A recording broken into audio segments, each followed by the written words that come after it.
My Hero Academia has exploded in popularity since the release of the first season of the anime. Studio Bones has done an amazing job animating the series, and their work on season 2 of the anime is even more amazing than their work on season 1. The care that's being taken in animating the source material is amazing, and really, watching My Hero Academia almost spoils people who watch other anime that aren't doing so well right now, but we'll talk about those later.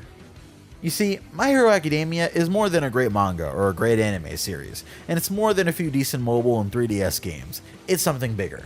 In this video, we'll be discussing the reasons behind why My Hero Academia is so beloved in the community, and we'll be trying to pin down what it is that makes it what a lot of people are calling the next Naruto.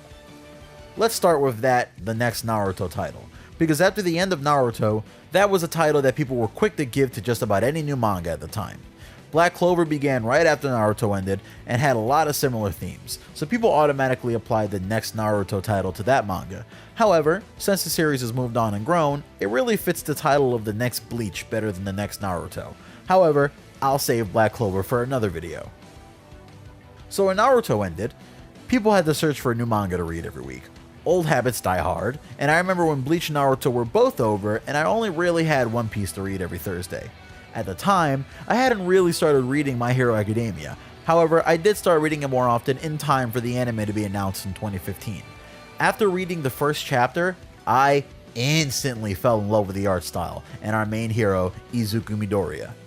Is it because the story was really unique? Well, no actually. Izuku Deku Midoriya fits the general template of a Shonen Jump protagonist. He was a lonely, timid kid who made friends easily and started from zero, with the aspiration to become the #1 hero.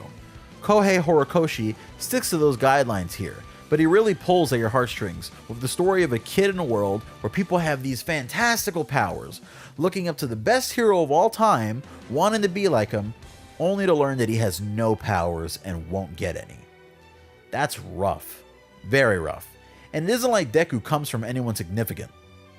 His mom is just an average lady with basic powers, and his dad is a mystery at the moment, but as far as we know, Deku isn't like Suna from Hitman Reborn, with the blood of the Vongola Primo coursing through his veins, and he isn't like Naruto with the blood of the 4th Hokage and the Nine Tails practically giving him unlimited power.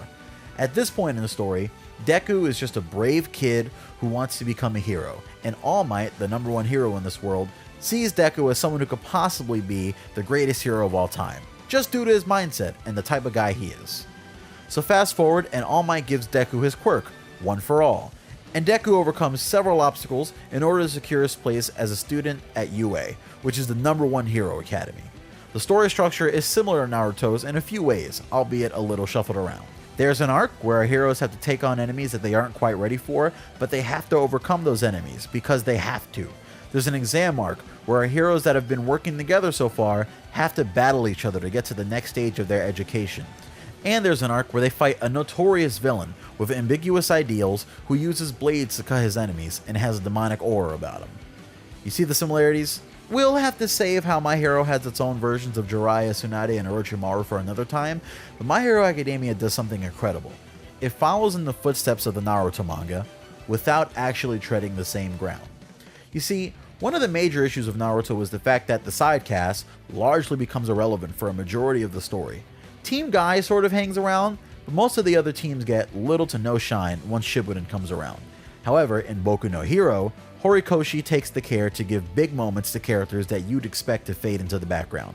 Todoroki, Bakugo, Deku, Ochako, Ida, we expect them to have great moments. However, even characters like Sero with his odd tape elbow quirk, or Mineta with his sticky hair quirk, and Asui, better known as Queen of Everything in My Life Froppy, hashtag Queen of Everything in My Life Froppy, have standout performances throughout the manga, and this here is why My Hero Academia stands to potentially surpass Naruto, and why people love the series so much.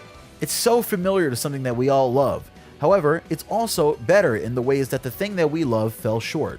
Naruto set up all these characters, and a majority of them fall flat for the majority of the series. However, Horikoshi keeps his characters relevant and makes them helpful whenever the story has an opportunity for them to be.